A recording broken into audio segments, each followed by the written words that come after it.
My name is Lydia Bugden. I'm CEO and Managing Partner of StewMac. We are a law firm of about 220 lawyers in Atlantic Canada, with a long history dating back to Confederation. When I say I'm CEO and Managing Partner, I still get a little caught or a little catch in my throat, as I'm very proud to have had the opportunity to take this role. And while there are many female CEOs now in our region and beyond, it's not what I thought I would be doing at this age and stage of my career, and it makes me very proud that I had the opportunity. A couple months ago, we were sponsoring the Junior Achievement Hall of Fame dinner, and were asked, what would we tell our 16-year-old self? And that's what sparked the quote, "Don't be afraid to be bold in your thinking." And I think that stems back to my choices that I've made since entering law school. Certainly, women in law is not a new thing. And even when I went to law school in the late 80s, early 90s, I graduated with probably 40% women in the class. We are over 50% now in the class, but sadly we're not 50% in private practice, and we're certainly not 50% or more in partnership and leadership positions. So when I think about the path that I took to get here, some of it was just pure luck, but I think some of it was having a little bit of spirit and spunk, and taking some adventures along the way. And that's certainly what I think of when I use the word bold. In terms of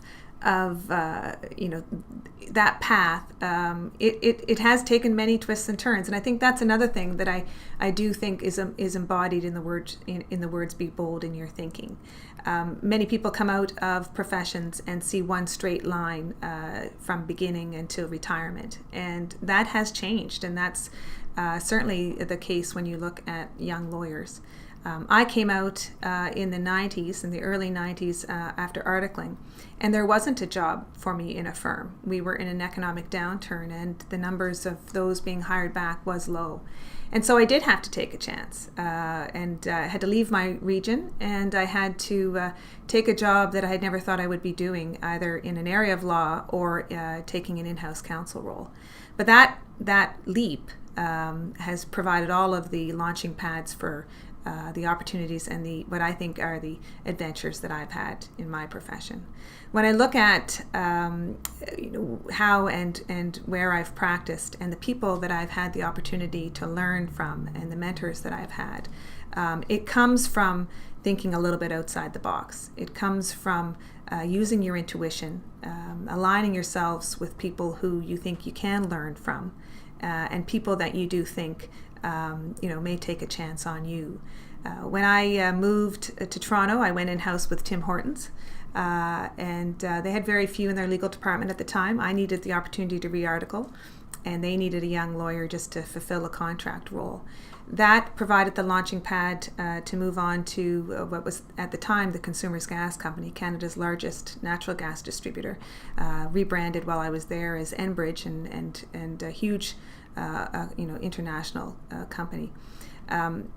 Joining Enbridge was one of those opportunities that allowed me to come back home, but at the time it allowed me to sort of learn more about the business world than I would have ever otherwise had that opportunity at that age and stage of a 3 or 4 year lawyer. And it combined my love of business and human resources and interacting with different teams of people with the skills that I had coming out of law school. And I think, once again, mid sort of stream, I could have stayed in Toronto, and I could have stayed with Enbridge for a very long time, I like to think. But once one of the teams that I was working on was looking at Atlantic Canada as an opportunity, and along came the chief engineer and the leader of that team and said, "Are you willing to take a chance and move home and work for us in Atlantic Canada?" And my husband and I, thankfully, were in a position where we thought, we are in an age and stage where we can still take chances. And that chance brought me back to the region. That opportunity brought me to StewMac through a little bit of a winding path. And once again, opportunities that I wouldn't have thought I would have had when I entered law school. Truthfully, most people entering law school at the time thought you were going to article, be on a path for partnership, and stay with the same firm for your entire career. Well, the law sounds like a staid and very traditional role, and certainly that's how it's depicted in our community. I can assure you that there's a lot of innovation and excitement going on in the profession. A lot of opportunities to do something with a law degree that you wouldn't have thought you would otherwise have. We spend a lot of time here speaking about practice innovation and client service and value adds to our clients, which is not probably what people would think lawyers spend their days doing. And we do challenge each other to be bold in our thinking, think outside the box, notwithstanding that you're living in a very regulated and scripted world sometimes when you're dealing with sort of the challenges that our clients face, regulation and litigation. But I think that is the wave of the future for young lawyers, and that's certainly what we are trying now to share with those that come through our doors and look for opportunities. It's gone are the days where you're going to sit behind a desk and just answer the phone and deal with the client's problems one at a time. The opportunities are there for you to use your interests and your background, and the opportunities are for you to shape your career. And so going back to that original, be bold in your thinking, it is taking chances. Just taking chances as a young individual before you enter into some of these more traditional professions. And then once you get into those more traditional professions, which I would include law in that group, continue to be bold in terms of how you approach your days, how you approach your career, and what satisfies you coming out of that. I can certainly tell you I'm coming out of the tail end of some of child rearing, and my oldest is now heading into second year university, which still shocks me.